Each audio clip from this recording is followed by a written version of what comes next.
The following program is a PodcastOne.com production.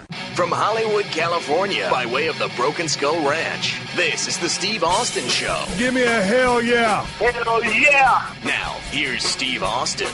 All right, everybody, welcome to the Steve Austin Show. I'm coming to you from the main streets of Los Angeles, California today. Sitting here at 316 Gimmick Street, watching my famous Pearl Beer neon clock spin around like a rotisserie chicken. You guys that saw the picture I posted on my Twitter account, Steve Austin BSR, saw that clock in the picture sitting on the table between myself and Sam Roberts from Sirius XM Radio and the Sam Roberts Wrestling Podcast.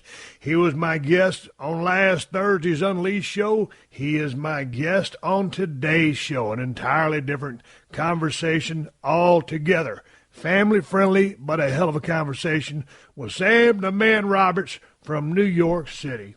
You know what, gang, as I record this, I'm about to jump on an airplane to San Antonio, Texas. Tomorrow morning, I will be doing a live interview with Paul E. Heyman right after Monday Night Raw. You can be able to see it live on the WWE Network, and I'll be playing the audio on an upcoming podcast if you don't have the network. Now, here's the thing. By the time you hear this podcast on Tuesday, that interview will have already happened live, but you can go back on the network and watch it. So I'm looking forward to talking to Paul. Paul's been on the podcast several times, and he came out and was doing some business over in North Hollywood, and he had rented a house for about a damn month. Went over and talked to him on several different occasions. And every time I talk to Paul, it's always a damn good time. So I'm looking forward to talking to him on the network, and it's going to be interesting to see what people's expectations are of this interview. People always want to say, oh, Steve, you got to ask the hard questions. Man, I don't really have any hard questions. I always just like to shoot the breeze with people. So it's funny what the expectations are. We'll see how the interview turns out. And like I said, by the time you've heard this podcast, if you watch the WWE Network, you will have seen and heard the podcast. But if you don't have a network, one last time, fret not. You'll be able to hear the audio here at PodcastOne.com and iTunes for free. It's always cool, though, because I get so many requests. Steve, when are you going to take your podcast to video? Want to see what you guys are talking about. So anyway, this thing's live. It's on the network. If you ain't got the network, it's a damn good reason to subscribe. I'll be talking to some very interesting cats in the next few coming months. And my schedule is busy as hell. We're about to go into production on the Broken Skull Challenge here in just a few days. The baddest, toughest, coolest show on television is on Channel 327 on DirecTV, and that's Country Music Television. I've been looking at some of the casting reels that they've been sending me in the email. Some of the cats, some of the guys and gals that are coming out there. And, man, we've got some badass-looking people over there. It just seems like the competition is escalating. It's getting better because of the word on the street, the awareness of the Broken Skull Challenge, and it keeps growing, and the athletes are getting better. So I'm looking forward to getting out there in the desert mountains and filming this thing. And I got a brand-new, badass, bigger camper out there. And this son of a gun has some badass internet speed in it. Last time we were filming, I had so much of headaches, hassles, and horse manure trying to send my show that it was absolutely beyond calamity. I went into the town of Agua Dulce, went to the hardware store, befriended the lady that owned the hardware store, logged on to their Wi-Fi and sent some of my shows. Sometimes I went down to the restaurant there in town, got on their system and downloaded the show to Stacy over at PodcastOne in Beverly Hills. Sometimes I went to a dude that was helping run the show. He had rented a house out there, and I went over to his house to download the show. It was complete and utter jerry-rigging to the absolute highest standard. So hopefully they got my internet lined out so that I never have to leave the Broken Skull compound the entire time we're filming, except when I go home on Fridays. And Hershey the Wonder Dog is looking forward to getting out there. She goes out there with me every single year, and we do our same schedule every single day. Get up early in the morning, go on a little walk, drink our coffee, maybe get half of a workout in, look over my notes, and then boom, we start working. Sun up damn near to sundown. We do that over and over again. Go home on the weekends and go back on Sunday evening so I ain't got to mess with Monday traffic. All that's coming on here within the next week. And while I'm out there, got to continue the podcast, probably go back to doing a lot of Q&As, if I can do some Skype interviews out there. Whatever I've got to do to deliver 2 cans of audio whoop-ass, that's exactly what I'm going to do, because come rain, sleet, snow, shine, this job, that job, any job, I got to be able to turn in my show to PodcastOne to be able to uphold my commitment, first of all, to PodcastOne.com on a contract level, but to you, the people that I do this podcast for, to download 2 episodes each week for free for your entertainment as you drive to, from, at work, whatever you do. I appreciate the fact that you listen to the show. Yep, like I said, folks, I got Sam Roberts coming up. Sam is a unique individual, and I've been knowing Sam for a couple of years now. Done lots of interviews with him, seen him all over the WWE programming. He's a really smart cat. I've always enjoyed talking to him. It was great of him to come out here. And I played the Unleashed podcast first, which was actually the second interview we did. We're going to play this family-friendly podcast where Sam talks about getting his start in radio and a little bit of his story. And hell, man, Sam has kicked ass. He's doing his show 5 times a week now there at Sirius XM right there in New York City, and does his podcast once a week. And he came out here to try to get some content. And I tell you what, we did that first show, and I said, hey, man, you want to do another one? It's still kind of early. And he didn't say anything about wanting to do his show. So, man, again, y'all heard that can we opened up last Thursday, so we did this one first. And then he hits me with, hey, man, you want to do my show now? And I was like, dude, I wish you'd have said that a long time ago, because we wouldn't have wasted all this time talking about my show. So anyway, it's always good to help a brother out, and I got a lot of respect for Sam and all the WWE superstars. When I get a chance to sit down with him, I always enjoy talking to him, because he's a long-time, real-deal Holyfield fan who really loves the business. So it was great to have him here at the house. And Sam ended up taking the stairs. After his visit here, he walked down the stairs. I didn't throw his ass through the window, didn't throw his ass down the stairs. He walked under his own power. That's how merciful I was on Sam Roberts. He came up to 316 Gimmick Street with his buddy. We opened up a couple of cans of audio whoop-ass, and the man walked out and probably promptly jumped in a car and hit a KFC or a Popeyes, or went down and got a double cheeseburger at McDonald's. I don't know what they did, but they was here, and it was a good time, and you guys are about to hear that conversation. I'll tell you what, I'm sitting here on this Sunday afternoon, and I keep checking my email, and I keep wondering, man, when are they going to send my itinerary for my flight tomorrow to San Antonio, Texas? And I ain't got it yet. And it's about 3:30 as I record this, so I'd really like to know what time my flight is so I can get up in the morning, get all gussed up, and get on the damn plane. If I miss my flight, that ain't going to be good news, because people are going to be expecting to see me and Paul Heyman talking on the Stone Cold podcast on the WWE Network. So I hope somebody wakes up and smells the coffee and sends a brother an itinerary so I know what flight I'm getting on and when I'm getting there. And here's the thing. I'm going to San Antonio, Texas. I used to live in San Antonio in the outlying area of Bernie, that whole area, for about 15 years. And, man, I love the hill country. I love the city of San Antonio. And the Broken Skull Ranch is only 75 miles away. I'm within striking distance of the BSR. And it's been raining so damn much. Old Ted Fowler 361 went down there just a few days ago and checked on everything. So what I was going to do was try to get down there to the ranch and make a lap, look at everything, make sure the fences were still there, the houses didn't get washed away, see what was going on. But Ted Fowler was able to go down there and give me a complete report of everything that happened out there. No leaks on the houses. Everything's cool. The water system's cool. All the fences are still up.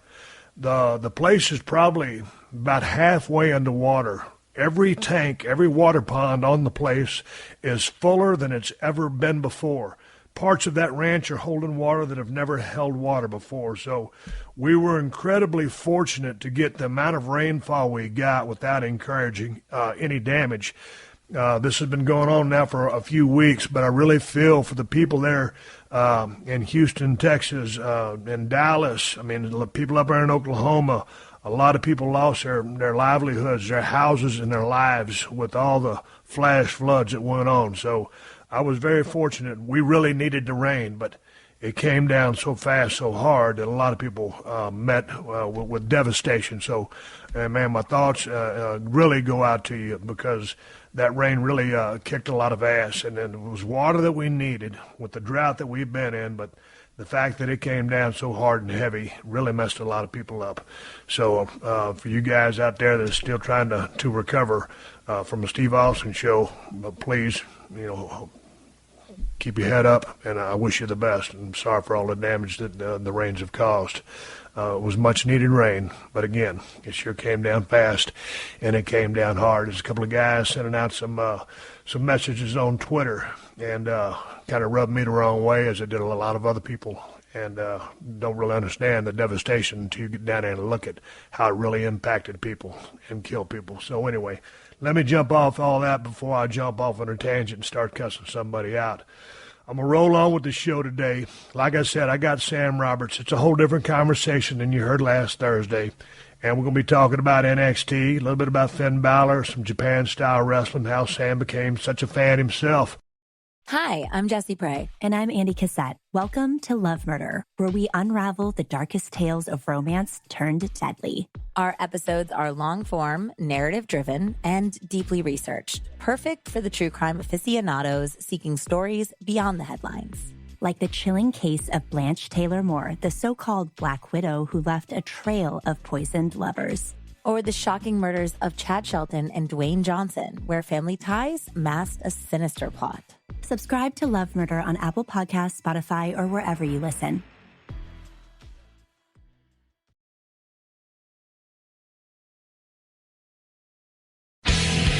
We're just dimming the lights here at the studios at 316 Gimmick Street. I'm sitting with Sam Roberts. Everybody, we're going to do family friendly today. I know how you like to go off the rail and cuss, Sam, but we're going to try to keep it family friendly today. Are you down with that? I can't make any promises, but I'll try. Okay. I'm going to try to put in the censor feature in my brain. As you're in the studios, as you look out across the courtyard, see how peaceful and serene that is? I do. So that's complete BS because we're sitting in my office here at the house, and that's actually my front yard. Go ahead and buy some time for me. What you doing here in L.A. as I go let Hershey through the sliding doors from China right there. Go for it. You're going to find out, Sam, because you and I have talked before on many occasions, everywhere absolutely. we've been, whether it's at WWE events or over at your studios in New York. You're no stranger to being able to fill some microphone time. So this is the least professional podcast you will ever do. And we're going to talk about your podcast in this conversation. And before I go open the sliding doors from China and let Hershey the Wonder Dog in, dude, I just figured we'd just shoot the breeze. This ain't no interview. We'll talk about the business of pro wrestling. You've been a fan for a long time. Yeah. And the things you got going in New York, fix to do some things with your radio gig. Yep. And talk about the Sam Roberts podcast. Let's do it. I'm intrigued. I'll give into your intrigueness. I don't know if intrigue nation is a word. It is. We just hashtag Intrigue Nation. I That's wish it. this was unleashed, but it ain't. It is. So what are you doing here? Well, I'm out in L.A. for like 3 days. Obviously, I live in New York. But I came out for 3 days, number one, because I had to see where 316 Gimmick Street was for the very first time. But What do you think about it? I think it's great. Yeah. I got to see your amazing organic yard where all the Steve Austin, the organic line of Steve Austin food comes from. Dude, you saw those tomato plants out there. Pretty soon that's going to be salsa. Making money up in this mug, Sam. That's it. You got to do it. Yeah, you got to find the money wherever you can find it. Once Whole Foods has Steve Austin salsa on the shelves, I'm going to know exactly the Garden of Eden that it came from. Yeah, you'll know the Garden of Eden that it came from, but I can't give up my secret recipe. Tricks of the trade. And we're going to talk trade secrets because you get to talk to a lot of guys from the business of pro wrestling. Absolutely. I was on your website, notsam.com. Yeah. Checking out some of the people that you've been talking to, and one of them just popped up because he has a picture front and center, was Sean Waltman, X-Pac. Yes. Man, what a super nice cat that guy is. Did you have a good time talking to him? What did y'all talk about? I love him. I've known him for a few years now. Yeah. He's one of the sweetest dudes of anybody in the business that I've spoken to. He's one of the sweetest guys, but he's also one of these guys that I know I don't need to think about it. I know X-Pac's coming in tomorrow. That interview, I was texting him the night before because he goes, "Hey, Sam, I'm going to be in New York, in the city. Why don't I come up to the studio?" I was like, "Yep, come up. I don't have to prep. I don't have to do anything. All I have to do is sit down, and X-Pac he's been through so much, and he's so honest about everything he's been through. He's got no shame about any of it. He's like, yep, this is exactly what happened. And pretty much, if he figures, I think, if he can help somebody down the road or help somebody learn a life lesson because he's traveled down that road, been there, done that, and come out on the other side, he likes to share his story. And that was great. That's what was great about all the YouTube comments was most of them were like, complimenting X-Pac on his strength for telling the story, and also it does help people to be like, I can get through what I'm getting through because he got through the craziest stuff that you could imagine. Did y'all ever talk anything about just in-depth wrestling stuff, knowledge, or booking strategies, anything like that? Because it seemed like a lot of the guys from Minnesota, just for some reason, have you ever got a chance to spend any time with Scott Hall and talk to him about the business? A little bit. Did you ever get inside his head? Because, the dude is so bright with respect to the business and working. And I used to travel with Rick Rude many, many miles up and down the road. And, of course, once we got in that car, that's all we'd talk about the business. Henning was the same way. But Sean just has an interesting perspective on the business. Well, it's interesting with him because he's so in tune with what's going on now. Like, he still cares about the business. I get a text from him every now and then just randomly commenting on something that he just saw on Raw. Here's what they should have done. Here's what they're doing right. Here's what they need to do. Do you think it's because of the way they came up in Minnesota, or just geographically that just breeds wrestling brains? I don't know. I just think it was maybe a little bit of a coincidence. Obviously with Kurt Henning's background and the fact that Scott was in the business so long before he turned into Razor. I mean, he's been immersed in the business forever. But I don't know, for whatever reason it is, those guys just seem to have a hand on what's going on. Just as far as psychology, percentages of the match, just different ways to get over, and just all kinds of different stuff just within the psychology of a match. You grew up in New York? Yeah, in Westchester, New York. Okay. Now, dude, how old are you? I'm 31. Okay, so in your illustrious 31 years of life, what is a predominant wrestling federation or organization territory that you really dug? I mean, I'm guessing you're going to say WWE. It was WWF, WWE. I checked out what was going on in WCW always, just because it was one of those wrestling fan. I mean, did you catch a hotbed of the Monday Night Wars? Oh yeah, the Monday Night Wars. I was invested in both. Because you were about what, 18, 20? Yeah, well, no, I was even younger than that. I mean, I was probably like 15. I was in high school. Okay. It was the perfect age for the Monday Night Wars to be going on. What did you think about that? Loved it. You grew up watching the business, and all of a sudden there's two gangs really was going at it, and everything but the kitchen sink, playing with knives and guns and everything.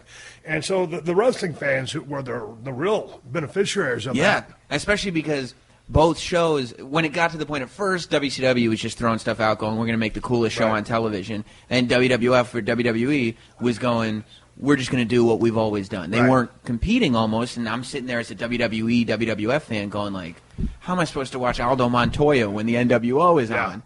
Once WWF, WWE started going, okay, we're going balls to the wall, like, wait till you see this, then it was like, oh my God, people competing to put on the coolest show on television.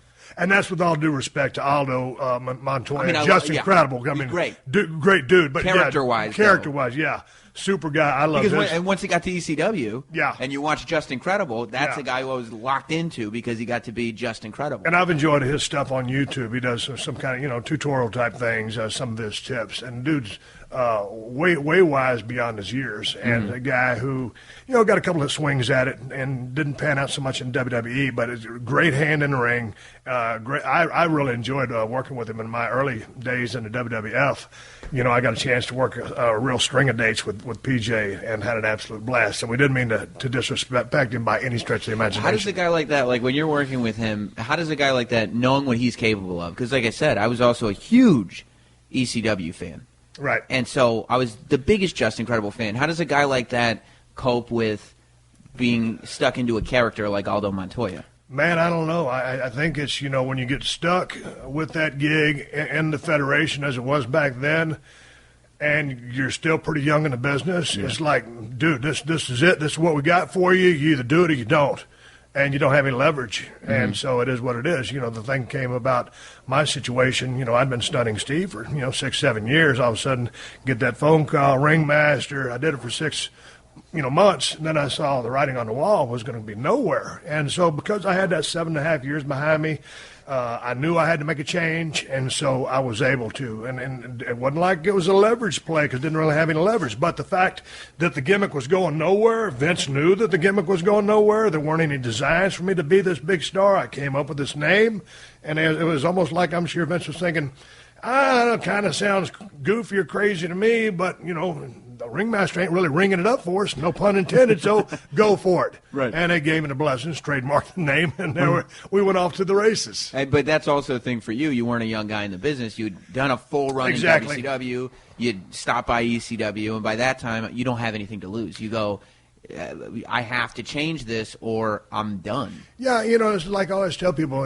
some people say, hey, did you ever expect to return to this? I didn't really expect to turn to anything. I mean, I just want to be a pro wrestler. Yeah. Well, all of a sudden you get in it for a while and you see, what other guys are doing and what the top's like. Being a pro wrestler is not enough. You want to be that guy. And I just knew that being a ringmaster, wasn't going to get me to that place. You're not going to get that pretty got milk poster as the ringmaster. Hey, man, I tell you what. Here's the thing. When you people out there were sitting in my office and there's no wrestling memorabilia around other than the milk picture that Sam pointed out. I want to look like we got Mark Central over here, and this is a Stone Cold Museum. Over there is a stack of wrestling books that I'm working on reading. But, God dang, I forgot the point I was trying to make. What were we talking about? Milk. Oh, I was going to give you the backstory behind the milk poster. Right. I was going through a bad divorce at the time, Sam. Hadn't touched a weight in a couple of weeks. And they want to do this milk campaign, the Got Milk deal. And so Annie Leibovitz, the very famous photographer, she's wonderful. We're sitting there trying to do the gig. I'm feeling like, my mind's a million miles away. I look kind of like crap. We got the mustache, the milk mustache going, and I got the one thing of milk. Well, Annie was so smart. She says, give him 2 glasses of milk. Because I don't think prior to this picture, anybody had used 2 glasses of milk. It was always a single. Right. What she did, Sam, in that picture, covered up my love handles. Look at the picture. You're right. See, like as a wrestling fan, I'm sitting there going, okay, the photographer he does 2 cans of beers, he smashes them together. She just did that. I mean, I think really to cover my ass. And you can see I got a little bit of seashell over the 6-pack there, so I'm not in terrible shape. I got down, did a bunch of push-ups, but it was her being so smart to bring those 2 glasses in rather than 1 and save me. That's the story, and that story has never been told, but that's the genius and a real simple form of the genius of Annie Leibovitz. And that poster is not a piece of wrestling memorabilia. It's a memory of Annie Leibovitz going out of her way to save Steve Try to Austin. save a future global icon and national treasure. Swing of vitamin D for the working men and women all over the world. Sam, you're a big wrestling fan. Yeah. What got you entrenched in the business? Were you flipping channels? All of a sudden you say, holy smokes, this is the greatest thing since sliced bread. It's one of those things where I don't remember a time in my life where I wasn't watching pro wrestling. The story goes that when I was an infant, my older sister, as a 4-year-old or 5-year-old, was watching wrestling. This would have been 85, 86. And as a baby, I was sitting there watching it, and then it just kind of like as a toddler, I'm watching it, and then it just was always on. And once I started developing conscious memories, wrestling was there. What are some of the strongest storylines or angles or some of the key players that jump out in your memory? As like a kid, and up till now, just some of the premier moments that you remember as highlights or things that I'll never forget that. I know that I think the storyline that really got me in, I was probably 7 years old or so, 6, 7 years old, was watching Hogan and Slaughter, of all gimmicks, like that Desert War was great feud. Even as a kid, I'm going, wait, they're talking about that on the news, and they're doing it in wrestling, too. Right. I got to see what goes on here. America can't lose at WrestleMania. Macho Man Randy Savage was my first favorite wrestler. He was a guy that I really glommed onto. I don't know if it was the outfits. I don't know if it was I don't think at that age I could fully process how good he was in ring, but just he always had something entertaining to say. He always looked entertaining. And as a kid, I said, that's the guy. Okay, stop you right there before you continue with the rest of the people and some of the angles that you really dug. But now that you're 31 and all these years are moved, and you know, Macho Man attracted you to his persona and everything that he was doing, did you ever go back and research the work that he did in the USWA when he was feuding with Lawler and some of those matches? Because, I mean, he was doing it back then. Yeah. Didn't take it to the level, but he was already the consummate worker. And that intensity, the thing about Macho was the intensity, and a lot of guys listen to this. If you listen to this and you're working in the ring, don't mistake intensity for speed and rushing things. It was just the intent, the way he presented himself. Yeah. And that was one of the things that resonated with me. He was just like, he had that mean streak as a heel. He had that fire as a babyface, but it was always the intensity. And you believed everything he was doing. You believed it because he believed it. Yeah. And you could see what he was doing. Yeah, I mean, I did get to go back and research. That was probably, I'm going to shock you, I think. I didn't date a lot in high school. God dang. I wasn't the captain of the football team. I thought you were like a Casanova. No, that came much later. Okay. Yeah. But I was a tape trader.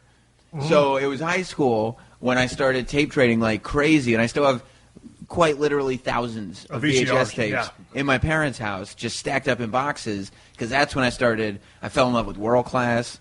I started going through the USWA stuff because I just started getting fascinated in this story. For instance, Macho Man or whoever it was that's been told to us is not the whole story. Like, let me go back. Like, look at all the hours of footage, matches on matches, with Hogan and Macho and Andre, some Steve Austin stuff that you just go back and you don't even realize it exists unless you really hunt for it back then. What did you think about the world-class stuff? That was the territory. I started going back and really trying to figure out the territory system when I was in high school and get my head around it, and watched all the TV shows and watched the Florida Championship and the Mid-South and all this stuff. But world-class was the show that I go, this was so far ahead of its time.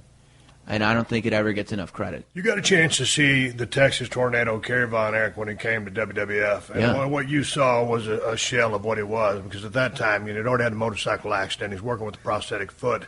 Tried to keep that on the down low for so many years and was successful doing it. And then, things had kind of spiraled out of control for him, and he just wasn't the same in the ring. But you got to understand, man, if you were in Texas, and if you go back and you watch those tapes, and, man, I was in college, and I was in North Texas State in 86 and 87. That was still good then. It was even better maybe a year or 2 or 3 before that. When I got in 88, 89, that's when things kind of started falling apart. And by then, a couple of them already died. But, man, those Von Erichs, when they were all around and they were in their prime, they were the biggest rock stars in the state of Texas, and in saying that, if you didn't know them, they were so special. It was just an unbelievable time to see the persona of those guys. And I'll tell you what, being in that sportatorium, it smelled like beer and piss and popcorn and sweat and stench, and it was a perfect atmosphere for wrestling. I don't know what it seated, 3,000, 4,000, maybe 5. And all of a sudden, man, they hit Stranglehold, and here comes Kevin, or they'd hit Modern Day Warrior, here comes Kerry, and the place just come unglued. Yeah, going back on those tapes, because I remember when Texas Tornado showed up, even as a kid, I was thinking to myself, why is this guy such a big deal? Why is anybody making such a huge deal out of him? And I was like, he's all right. He kind of looks like a light Ultimate Warrior. You know what I mean? He's not quite. And so, and forever, I was like, okay, he's just some guy that they thought was going to be a big deal and wasn't. Then I go back and look at these world-class tapes, and when the Von Erichs walked into the Sportatorium, it's the Beatles. It's every week. It's the Von Erichs and the Freebirds in some way, shape, or form, and for week after week after week after week, it just works. They're going to have WrestleMania 32 in Dallas, Texas, this coming year. Yeah.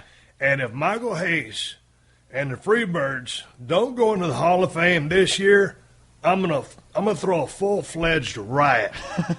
You're gonna be the guy. Are you with a fan of the Freebirds? You understand their impact on the business. I mean, you talk about ahead of their time. Oh, that was such a big part of why World Class was so far ahead of its time, with the music and the character and the just larger-than-life everything. I can't even remember what a ticket used to cost, Sam, because I'd go down on Friday nights to watch the live show, and then I'd go back on Saturday mornings and watch the TV tapings, which came out on KTVT that night on Saturday night. And, man, I tell you what, Michael Hayes, primping down to the damn ring with the music blaring. He'd have that rebel flag red sequin robe, and he got on that second turnbuckle and started doing all his Freebird stuff. I mean, dude, that was worth the price of the ticket just watching him make an entrance. Heaven forbid he hadn't even worked yet. And Michael wasn't the classical worker that's going to tell you a scientific story.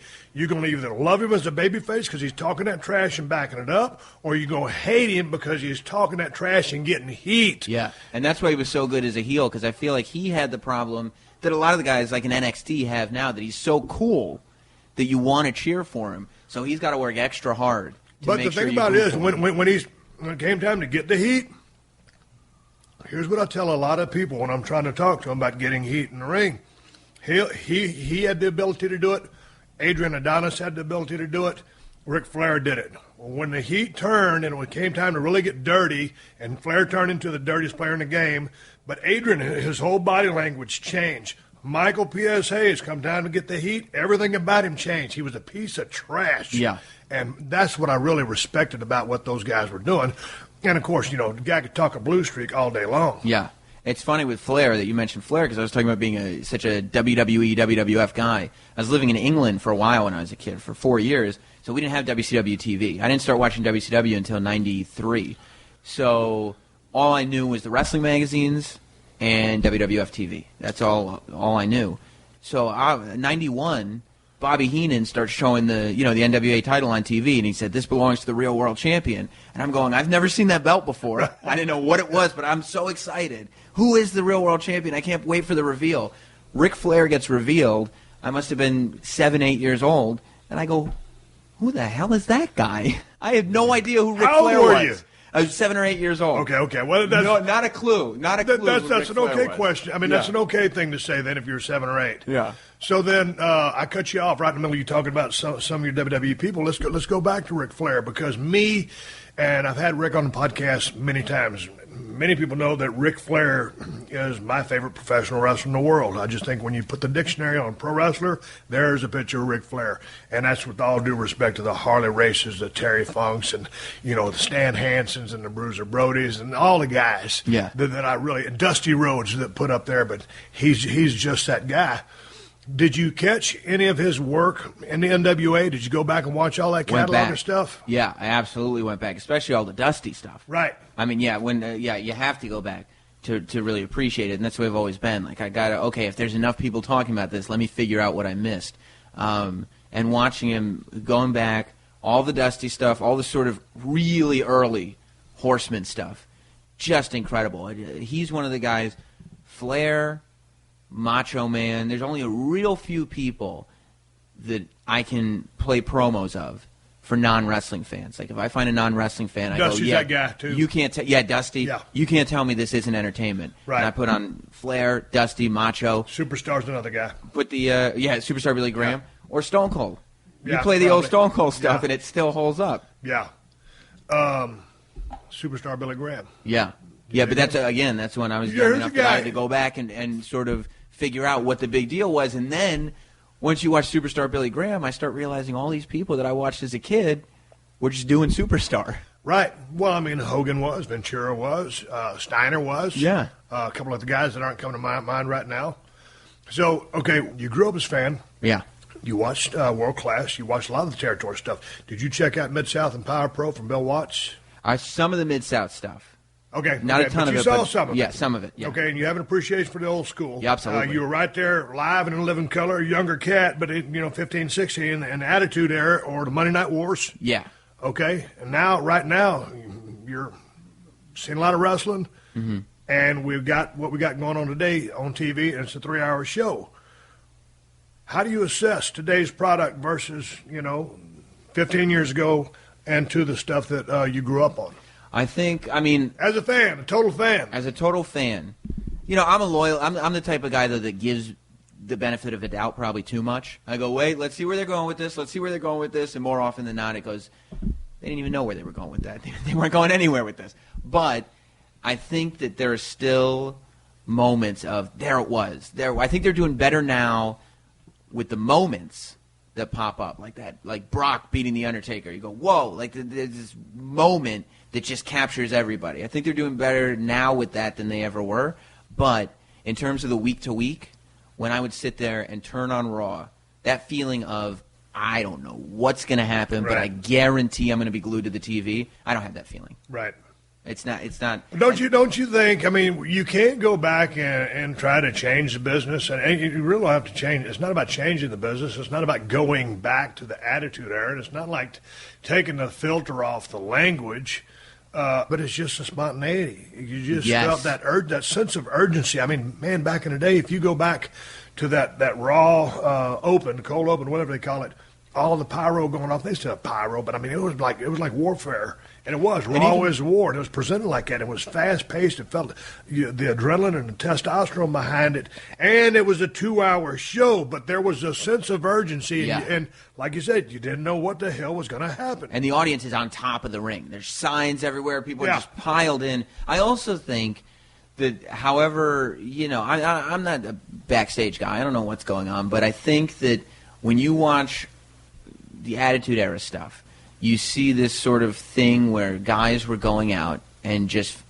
it felt like they had figured something out and they were putting everything into it. Not everybody, but the top guys were. It didn't feel like somebody had created a character for them, and they were going out and doing this. It felt like, okay, I know what I'm doing here. I'm going to go make this work because nobody is going to do it for me. I'm going to make this work. And I don't feel when I'm watching now, with a very minor exception of maybe a few instances or guys, I don't feel like people are going out there and saying, forget what they gave me. I'm going to make good TV tonight. I'm going to make this work. I'm going to get this over. Or, I've got, this is the idea. This is what I'm going out there to do. You being such a hardcore wrestling fan, and myself as well, and you're busy as hell with all the stuff that you're doing, and we'll talk about that here in just a second, but is 3 hours just biting off a little too much on a week-in, week-out basis? 3 hours plus SmackDown. Call a spade, Sam. 5 hours of TV. I think it is too much. And I think it gets to the point where, especially when you're,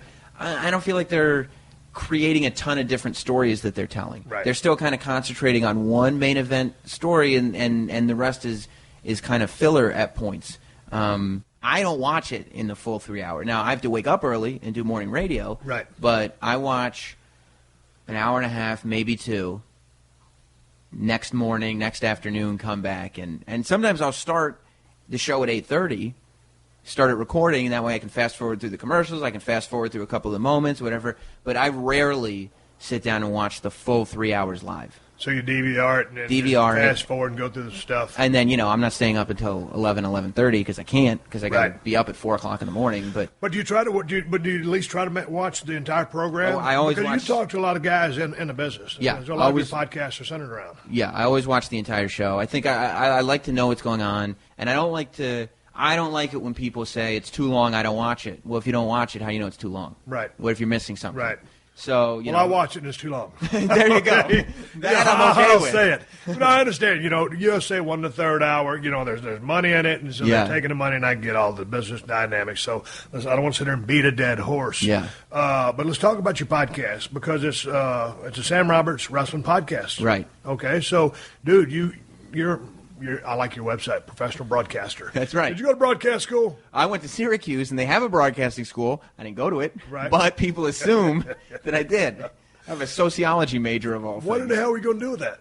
With a sociology major, get out of school as quick as possible so I could work in radio. I was. Well, why not take the radio class or because communications or whatever? Syracuse has Newhouse, and it's like the top communication school in the country. All you have to do to get into Newhouse, when you're in Syracuse, if you're in like the College of Arts and Science, which is the sort of catch-all school, all you have to do is have a 3.5 GPA, and they'll let you transfer into Newhouse. I've never been able to concentrate on anything I wasn't into.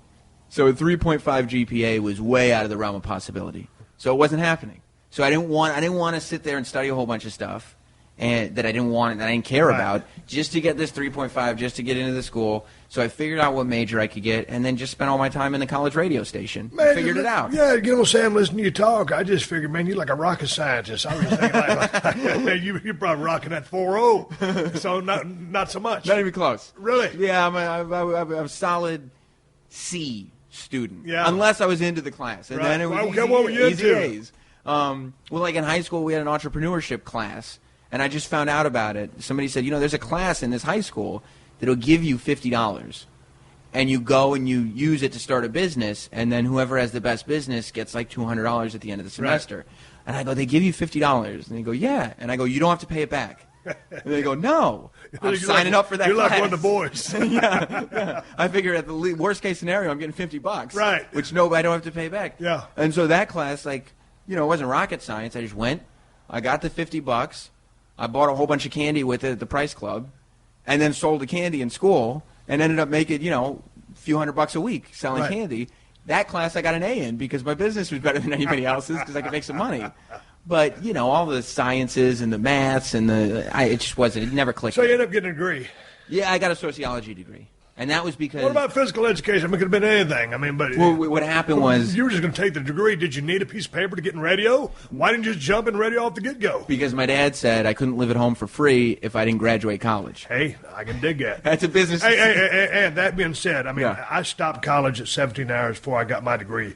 And was a business major. Math and accounting killed me, so I transferred to PE, and I can apply myself to anatomy, physiology, and kinesiology because you can see it, touch it, and understand it. I don't have a math brain. Don't get me wrong. I can add, subtract, multiply, and divide.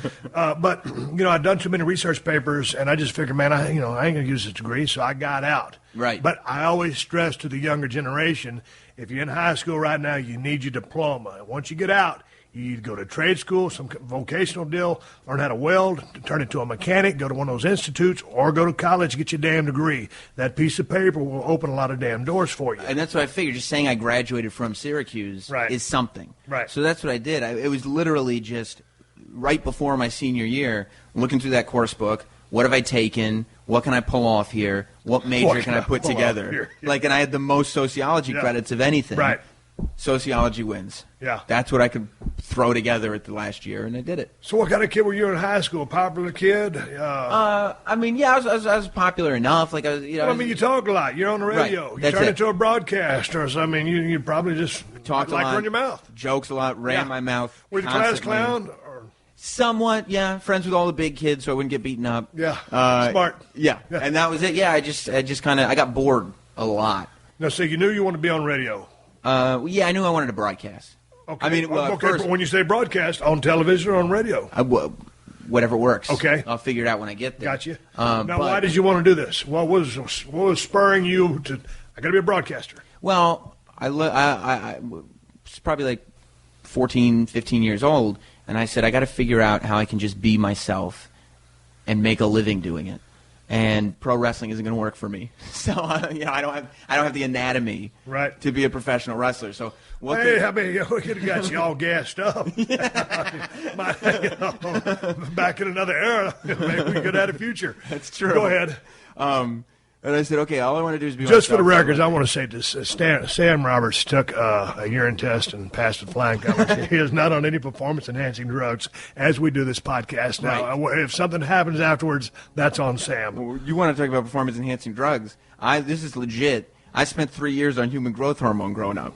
Did you? I was a scrawny kid. I was not 5 feet tall, and we went to a doctor, tried to figure why is he so small. The doctor said, "Look, we have human growth hormone we could put him on. Yep. If we don't, he may not pass 5 foot tall." And I said, "Mom, no brainer. We got to do this." And so I spent 3-4 years as a 13, 14-year-old. Well, so how tall did you end up being? I'm almost 5'10". I call it 5'10". He's 6'4" at the fro. That's right. You let that thing get out of control. Right. Yeah, but for medical uses, I dig that. Right. Yeah, so that was the reason. You wasn't doing to get all yoked up. How's your drop kick? Ever since you got 270, not so much. So tell me about the radio gig with Opie and Anthony, turning your own show. Yeah, well, I started with Opie and Anthony. I got it all written down here, but I didn't even turn my computer on. I started with Opie and Anthony. It's a morning show. It's an ungodly hour. I'm up at 4 o'clock every morning, heading into the city, producing the morning show. How far you got driving to the city? It's about a half hour. It's not bad. It's not bad at all, especially, at that hour there's no traffic. But I'm on the air with I was on the air with them. Anthony got fired about a year ago. Right. Tweeting too much. But at that point, we had to kind of relaunch the show, refigure it out with just Opie. Right. We did, and it's it's still doing its thing. But I've been there for almost 10 years from the time I entered into now as executive producer, on-air guy there, and I'm finally getting a shot to take my weekly show that I do for their channel. I'm on Friday afternoons as we speak. Hopefully, I don't know when the podcast is going out, but possibly by the time the podcast goes out, I'll be on every day. So you're looking forward to going every day? Yeah, this is what the whole thing... Obviously now it's going to be a jump up in pay grade, right? It better be. Yeah, I mean... Yeah, we're negotiating. Yeah. Yeah. And but this is what the whole thing has been leaning towards. Like, I've been doing shows the whole time I've been there, but I started, the first shift I had was Saturday, one Saturday a month from midnight to 3 a.m. Right. Then they would give me 9 p.m. Then they would give me 2 Saturdays a month. Then they would give me every Saturday. Then they'd give me Sunday afternoon. And you keep working and plugging and plugging and plugging and going through co-host after co-host till finally, all right, let's try you on Friday afternoons, drive time, and then, a year later, all right, let's So tell me about that jump to drive time and the pressure, right? A lot of pressure. I'm feeling a lot of pressure now knowing that I'm going to be on but this is every single podcast, day. brother. You're No, on your radio gig, obviously. Yeah. I mean, going every day is going to be cool. Yeah, Pressure, it's a gotta lot of deliver. pressure. But dude, you're natural. So, I mean, are you going to overthink this thing, or are you just No. going to let it happen? Yeah. I Because, just got it at this it's like point. Zach Wilde told me a long time ago, and every now and then I'll still do it. If you're thinking, you're stinking. You're bright enough and you're good enough, you've been doing this long enough, and you got your chops up, you're going to be fine. And if I can't do it at this point, like if I go out there Right. and stink, then this wasn't the right career path. Sam, I'm not a guy that prays a lot. Tonight, before I turn out the lights and go to sleep, I'm going to hit the knees and say a little bit of prayer for you. Is that right? Yep. I'm going to pray for Sam Roberts. Is that because you think I need it or because I deserve it? Yes, I need something to say. Hi, I'm Jessie Prey. And I'm Andy Cassette. Welcome to Love Murder, where we unravel the darkest tales of romance turned deadly. Our episodes are long form, narrative driven, and deeply researched. Perfect for the true crime aficionados seeking stories beyond the headlines. Like the chilling case of Blanche Taylor Moore, the so-called Black Widow who left a trail of poisoned lovers. Or the shocking murders of Chad Shelton and Dwayne Johnson, where family ties masked a sinister plot. Subscribe to Love Murder on Apple Podcasts, Spotify, or wherever you listen.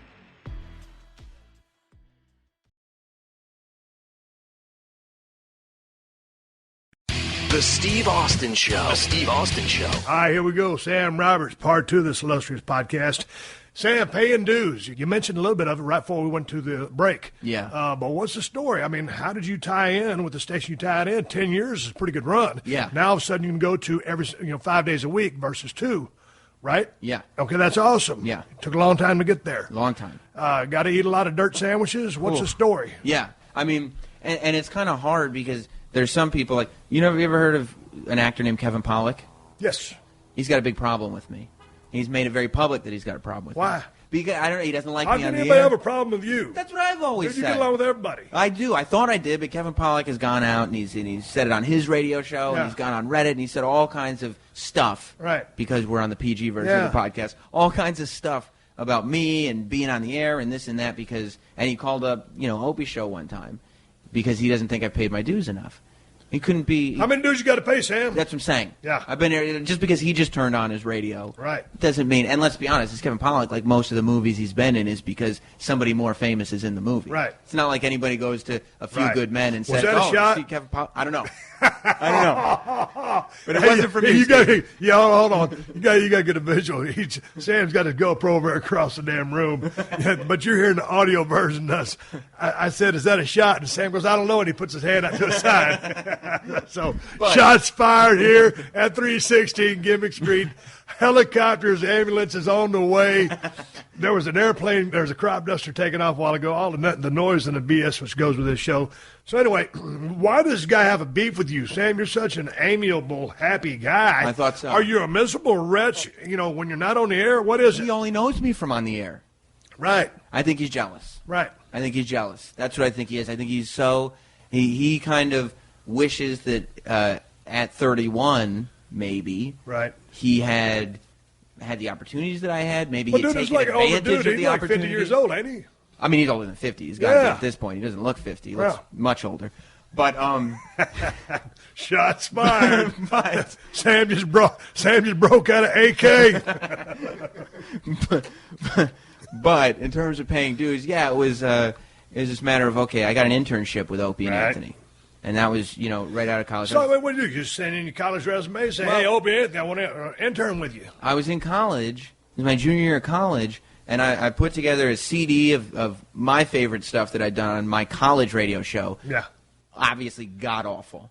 But it was something. Right. And then a resume and all this stuff, and I sent it to a ton of different radio stations. Opie and Anthony being one of them, and Opie and Anthony being the one that I really wanted. Because that's the one I'd been listening to when I was in high school and blah, blah, blah. And I did that, sent those resume packages out every month or two. I would just resend them out to the same people just to keep my name in the mix. Finally, I got one phone call back, and it was from the Opie and Anthony show, that was the only phone call I wanted or needed. Yeah. So they called me up and they said, we want you to interview for this internship. And I drove back to New York City from Syracuse in between two finals. So I took a final, drove back to the city, spent a day there, did my interview, drove back to Syracuse to take my final. But I ended up getting the internship.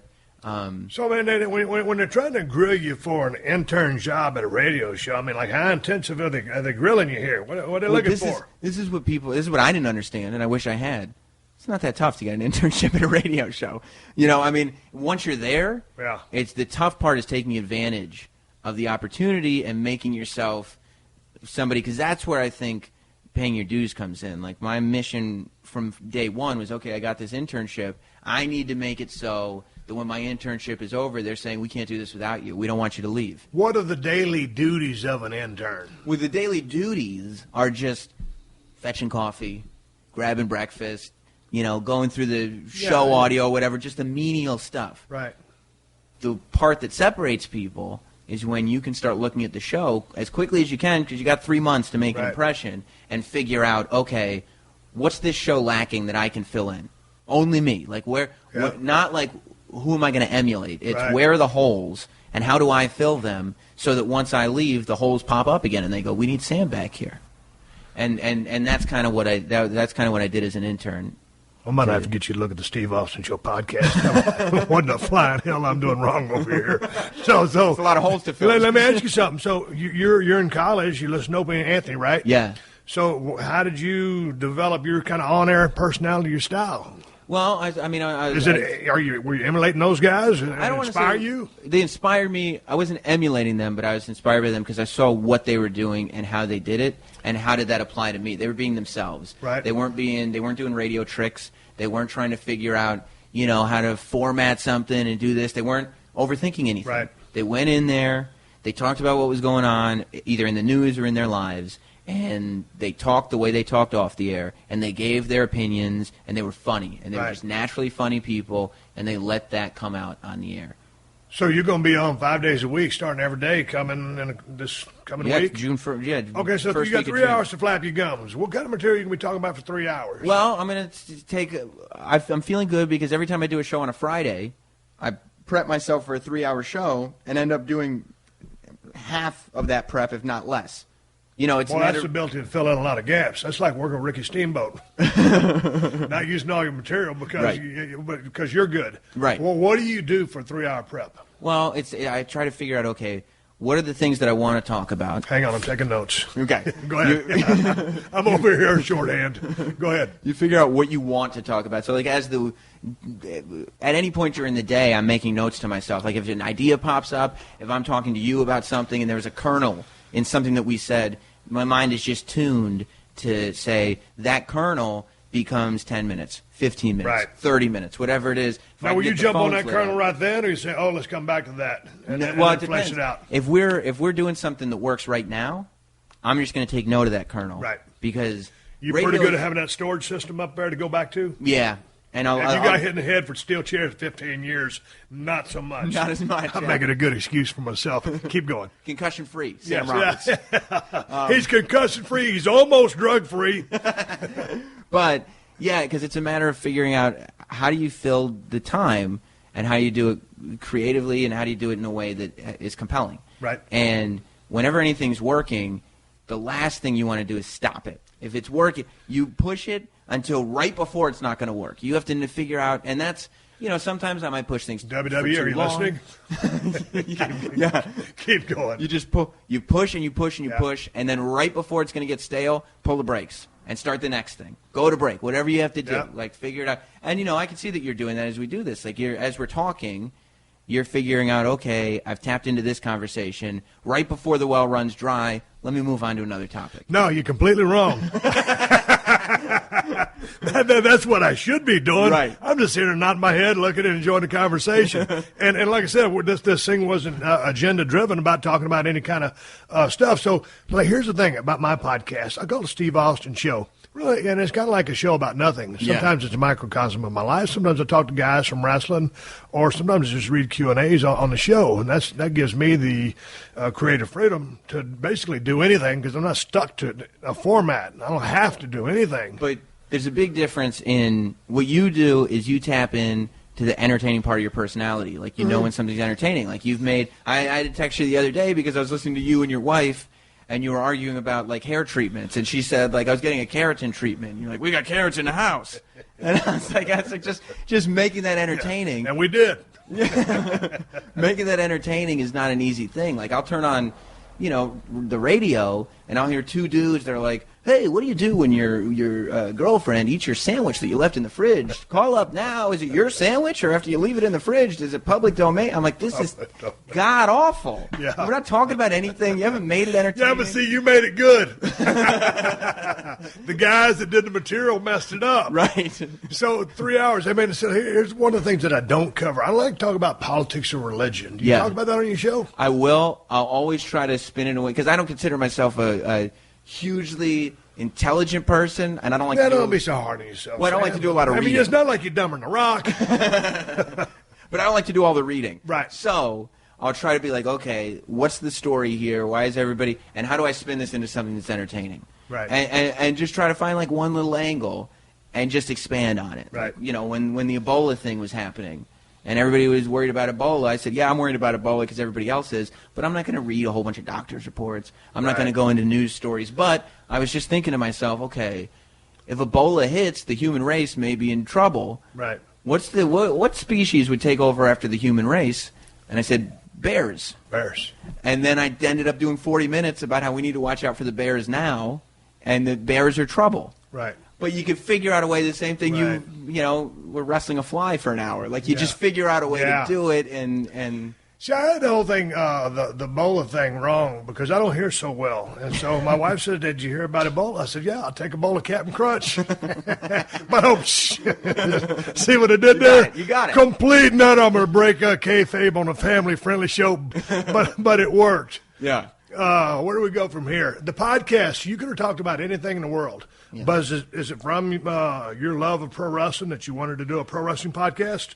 Or is it because you got the 3-hour window of radio that you cover pretty much everything that you decided to dedicate the podcast to one of your passions? Well, the pro wrestling thing I've found, because I've tried to incorporate it, and I've done shows. Like I did a couple Fridays ago, I went down to Philly and did my whole Sirius XM show from the NXT show in Philly. And it's a very wrestling-heavy show, which is not normal for the Sirius XM show. But every now and then I think it's okay to throw in.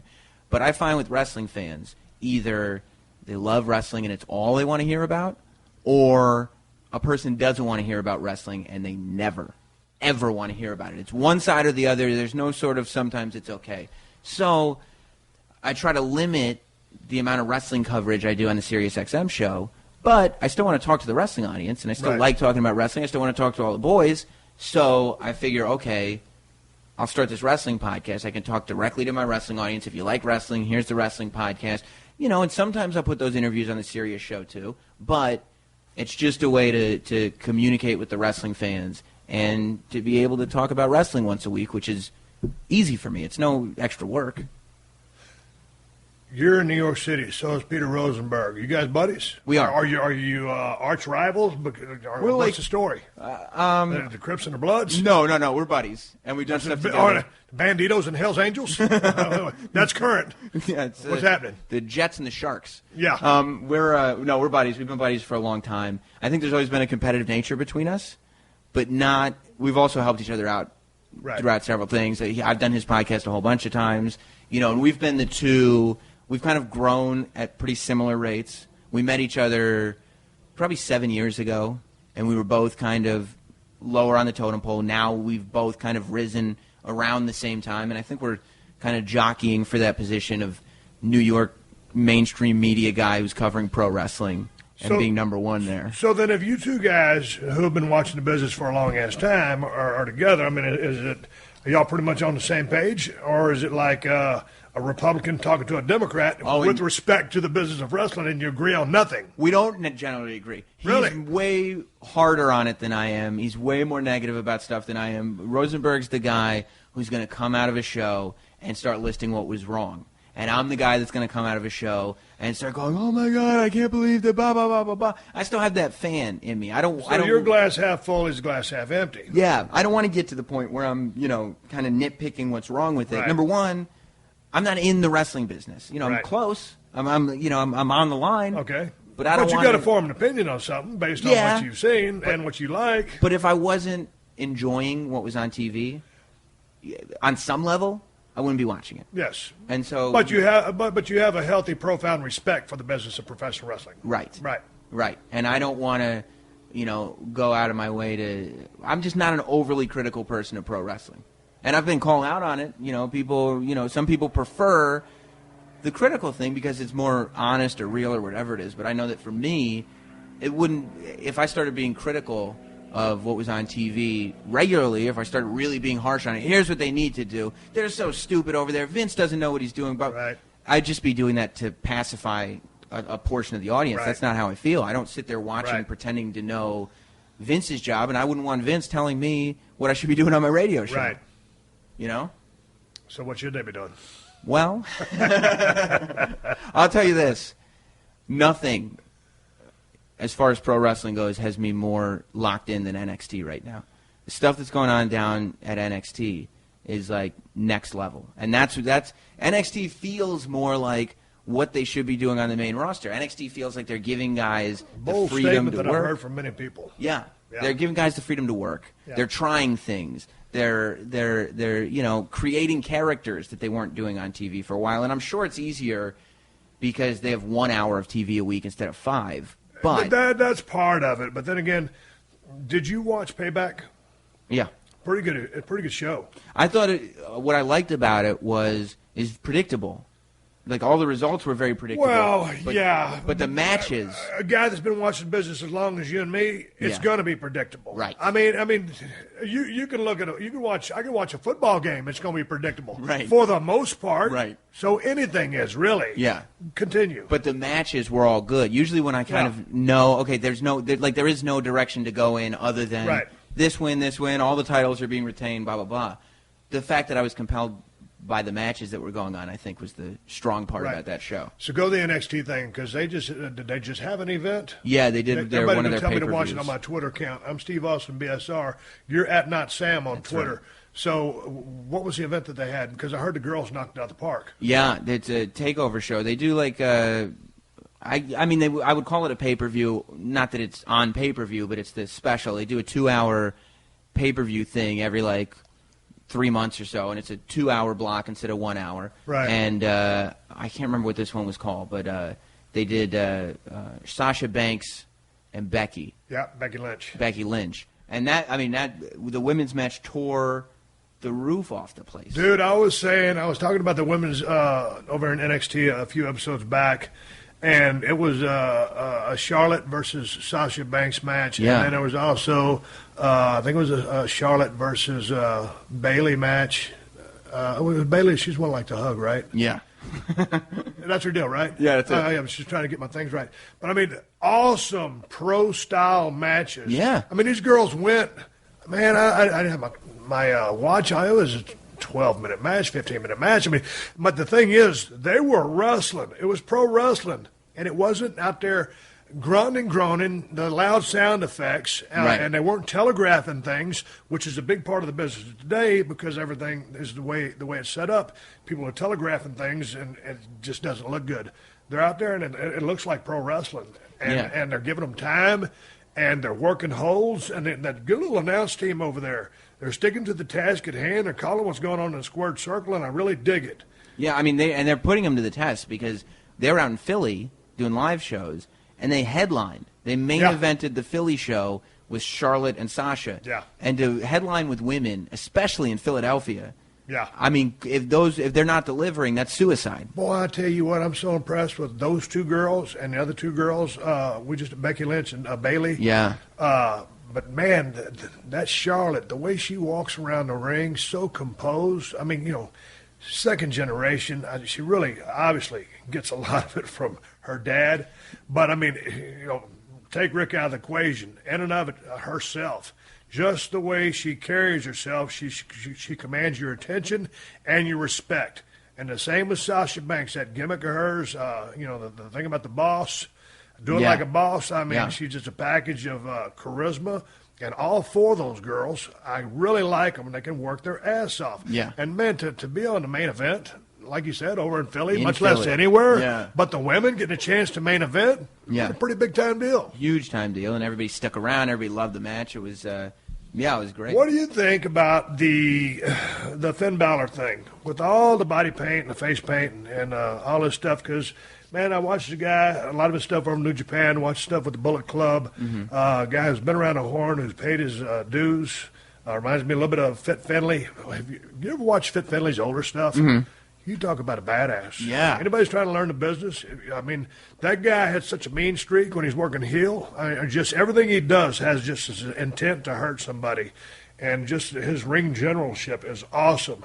So he reminds me a little bit of him. There's nothing that Finn Balor cannot do. Yeah. But the one pay-per-view that I saw, and I'm going back about 6 months ago, and I guess at this time, this is with NXT when they started doing the paint, and I know he'd been doing the paint for quite some time, he kept looking up into the sky, into the arena, so he could see the teeth mouth on his throat. Yeah.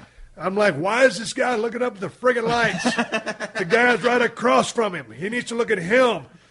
So he can show the people the damn teeth. Right. I was like, think to myself, you got to let that, tell them to repaint the paint. Yeah. You don't need to have to work to make the paint work for you. The paint needs to work for you. You don't need to work for the paint. And then he was doing this spread arm thing, kind of like Jeff Hardy. Yeah. I was talking about this on the last podcast. It's a repeat. I'm talking with not Sam on Twitter right now. But my point is, it's okay to have this paint on every here and there, or it's okay to have this gimmick character, whatever, but don't play the character.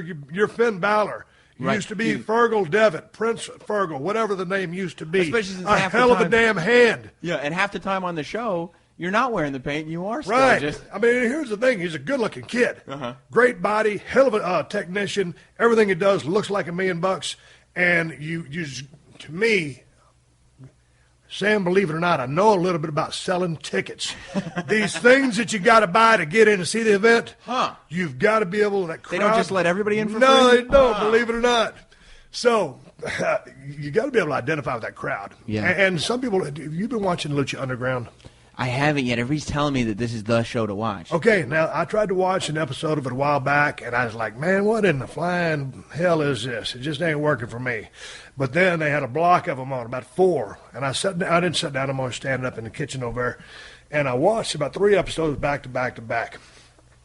And finally, because of the way they filmed that, I was able to just immerse myself in the experience, and it's kind of like a fantasy-type comic book, supernatural, superhero-type setting, and the Spanish guy who's like the authority, Coelho, whatever his name is.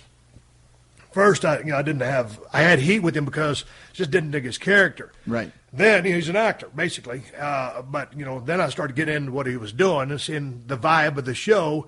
And they were presenting themselves as Lucha Underground. And that episode I'd seen a while back, there were so many American guys on the show that they weren't working Lucha. I wanted to see Lucha wrestling because you never get a chance to see it. Right. Unless I'm down in Mexico filming Redneck Island, I get AAA or EMLL or whatever. But you want to see some good stuff. An American version of AAA. Yeah, I want to see Lucha. Right. So anyway, these back-to-back episodes I saw, I bought into the storylines. I see what they're trying to do. And I like what they're doing. It's really a neat experience. So if you haven't got a chance to check it out, I mean, they did season 1. I guess you can go back and watch the old episodes. I hope they get season 2. First of all, I want anybody in the business of pro wrestling to have success so all the guys and girls can have a place to work. Sure. We just heard news that TNA got booted off Destination America. We're going to come back to this Colonel, as Sam would say it. But you got to check out the Lucha Underground stuff and just watch it for what it is. And I want to file a report with you, and we'll do your show or mine, and we'll do it over the phone. But we'll talk about it because I want you to check it out and give me your 411 on it. I love it. Homework from the Stone Cold Podcast. That's the way it should be. Josh Barnett, former UFC heavyweight champion, was sitting right in the chair you were at just the other day. We were talking about New Japan Pro Wrestling on Access TV. Yeah. It's on every Friday night now, season 2. He's doing the color along with Mauro Ranallo, who's awesome. So if you got a chance to see that. I haven't seen the Access TV show. I saw the pay-per-view that JR called. That was the average pay-per-view. I don't think you can base the television experience on that. They actually, him, Mauro Ranallo, and Josh called the Wrestle Kingdom 8 match between Tanahashi and Nakamura. It was a badass match. It was better than the Wrestle Kingdom 9 match that JR called. Wow. But it's just a good show. I mean, it's hardcore pro wrestling. I love the production value. Yeah. And, you know, obviously with the Americans doing the sound, you can understand what the guys are trying to do. And so that is another good show, which you got to check out. I will. Do you like the Japanese style wrestling? I do. It's kind of evolved back a little bit. They call it strong style. Or Nakamura calls himself the king of strong style. It's not as stiff or strong style as it used to be. To me, it's a little bit more watchable. Yeah. When guys in there clubbing themselves too hard, it takes away the art form for me. That being said, it's got to look right. And when I say look right, when you think Flair or think Bobby Eaton or Ricky Morton, some of those guys, I mean, the work was crisp and premier, and it just presented well from a pro-style standpoint. I think it's always been about storytelling. Like that's always, for me, I need to feel like there's a story being told. But you want those stories to be executed with some precision. Yes. And not too much rigidity, but just, or take another Shawn Michaels, take a breath of Hitman Hart. These guys, watch the way they work, and you don't have to model your work after those guys who are two of the best ever, but just with that impact and the tightness with which they worked. Right. Yeah, I think it's. I don't need to believe that these two guys are locked in legitimate combat. No, I need to believe that there's a reason that I'm watching the story. The story just needs to be compelling to me. And I think you're right. I think when you're overly strong style, it's like, okay, we're just watching a bar fight now. Right. Like we're just watching two guys pound on each other, as opposed to what they're doing in Japan now. Like what Nakamura's doing it is strong style, but there's a story. He's being working. Told. He's working. Yeah, there's a reason why we're in the place that we're at, and there's not like, it feels more like pro wrestling, which is what I tuned in for. Yeah, man, I jumped all over the place. But going back to Finn Balor, man, I want that guy to, it'll be interesting to see him get in that main roster. I've been real impressed with Neville. Well, I was actually going to ask you before we move on completely from Finn Balor, because it didn't even occur to me that he's looking up at the ceiling instead of his opponent, and I think that's one of those things that is important. Because all those, like in radio, I see when people are doing little things that the audience may not notice each thing, but they add up into the bigger picture, and it's these little things, and that's why it's not working. What do you think's missing as far as psychology goes, and why is nobody saying, hey, Finn, this is what you need? Do you need more veterans in the locker room? Do you need... No, I think he's doing exactly what they're telling him. I think... you just think it's bad advice? For that one specific I think instance. it's the higher-ups telling him what to do, in his presentation. But, man, like I said, I've seen the kid work over in New Japan. I know what he can do. Yeah. When he's just being a guy without any paint on, working in the ring. Mm-hmm. He's as good as there is out there right now in the game. Mm-hmm. So all of a sudden, man, if you're staring off into space, you're not connecting with me. Right. And those eyes are everything. Yeah. So that's important. That's my theory. And here's the thing. Here's the thing, Sam. When someone's not connecting, you think, well, why not? He looks cool. He's got a good body. He can work his ass off. What's not working here? I may be reaching with this one, but I went on my podcast and I said that you're right, that you need to connect with the audience. And you connect with the audience through the eyes. And my theory is that one of the reasons why Roman Reigns cannot connect with the audience is those blue color contacts that are blocking his eyes. I'm watching him, and I'm seeing he's got color contacts in. He's got something over his eyes. I'm not connecting with this guy. I don't feel like it's the real guy talking to me. And I think there is something to that.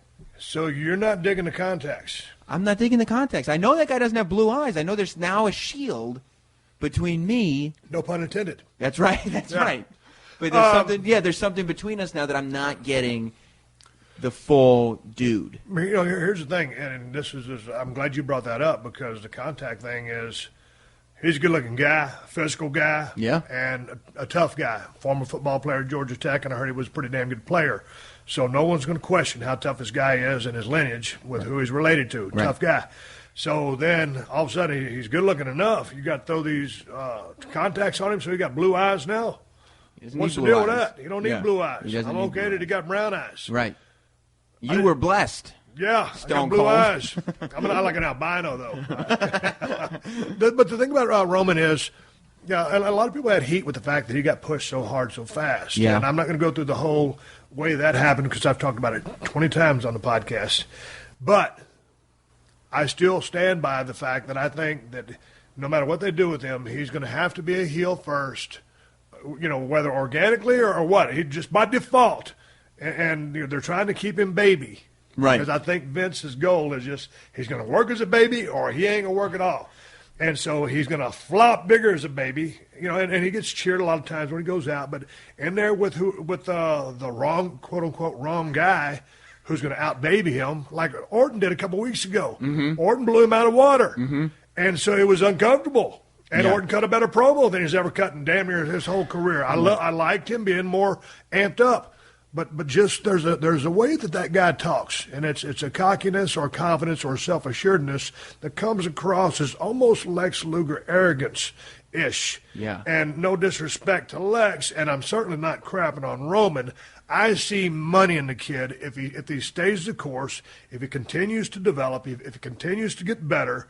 But he's going to be hated before he's going to be universally loved and embraced by the audience. And when they do, it'll be big time for a long time. And it's interesting that you say all that, because, I'm a fan of Roman Reigns, but I think you're right. I think he needs to be a heel. I think he's not. Right now, he's not the main He's got guy. to walk through the fire. Yeah. He's got to get the scarred. fans want to boo him. Yeah. So give them a chance to boo him. Get it out of your system, and then let's have a monster baby run. But he did my podcast right before the Rumble. How was he? I enjoyed him because he was very honest. I felt like I was getting the real Roman Reigns, but it was my most downloaded episode because the internet, their minds blown. It went crazy. It went everywhere. People were convinced. I was getting tweets from people that said, I think Vince sent Roman Reigns to Sam Roberts' podcast to turn him heel, because people were so pissed that he went on the podcast and he was saying stuff like, he said, I don't care whether the fans boo me or cheer me. I'm the one who's getting rich at the end of the day, and I'm buying a house or something. I'm paraphrasing, obviously, but that was what I'd you got heard out that of it. comment. Yeah. I didn't hear the podcast, but I heard that comment. How did you take that as you were sitting there across the table from him listening? Well, I took it as I was kind of happy that I'm getting a real moment with this real guy. I'm not getting a character. I'm not getting I always like honesty. And damn right. I'm of the mindset that it is a job, and when you're in the middle of it, there probably are feelings that you have probably had plenty of nights where you were thinking to yourself, I'm going to go out there and get my paycheck. You know what I mean? Maybe that's not the overall arcing thing in your career, but I'm sure, there were some moments, maybe when the fans weren't reacting to you the way you wanted them to, maybe when things weren't working out the way you wanted them to, where you were like, I'm going to go get my paycheck and then I'm going to go home. And I kind of enjoyed the fact that we kind of had that moment with Roman. The listeners didn't enjoy it. Right. They didn't like Roman. Well, because the business is so out in the open now, and people are so privy to everything. Back in the day, before everybody got smartened up, it was, you only judged or had a opinion on what you saw on the screen. Right. Now, with the internet and just the overall knowledge, they're watching.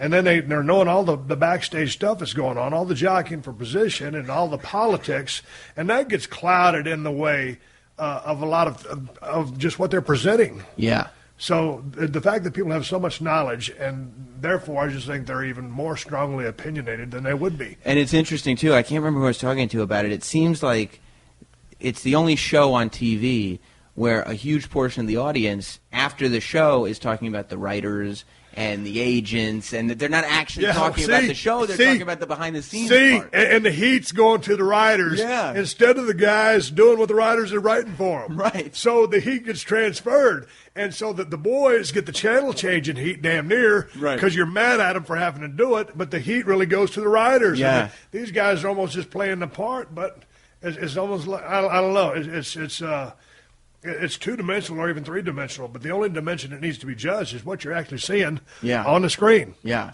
Hey, I'm sitting here talking to Not Sam on Twitter. He's got a radio show in the Big Apple. Sam, tell him about the radio show. You should go to 5 days a week, big shot. That's right. It's called Sam Roberts Show. It's on Sirius XM. Opie Radio is the channel, XM 103, Sirius 206. It's not wrestling-centric, but there is nothing I do is without some, element of pro wrestling in it. Right. But it's a ridiculous show. It's a fun show. It's probably going to have a few more dirty words in it than this show has. But it's something. I think it's going to be a big deal. Boy, Sam and I go family friendly. When I go family friendly, I tell you what. I mean, Katie, bar the door. We're going family friendly. Sam, I'm going to make a statement here, and. You see the courtyard out here, which is actually my front yard. Beautiful. Seeing the garden. Yeah. And looking through this window. Yeah. As they said, and I'm going to get you, sucker. Did you ever see that movie? I did. You can take the window, or you can take the stairs. I would advise you to take the stairs, because I don't want to replace this window, and you're going to get all cut up. Sam, it's good talking to you. For Not Sam, I'm Steve Austin, BSR. We are out. Thank you for joining us for another classic episode of The Steve Austin Show. Please leave a rating and review on Apple Podcasts and tell your friends. For more Steve Austin Show, go to PodcastOne.com. That's PodcastOne.com.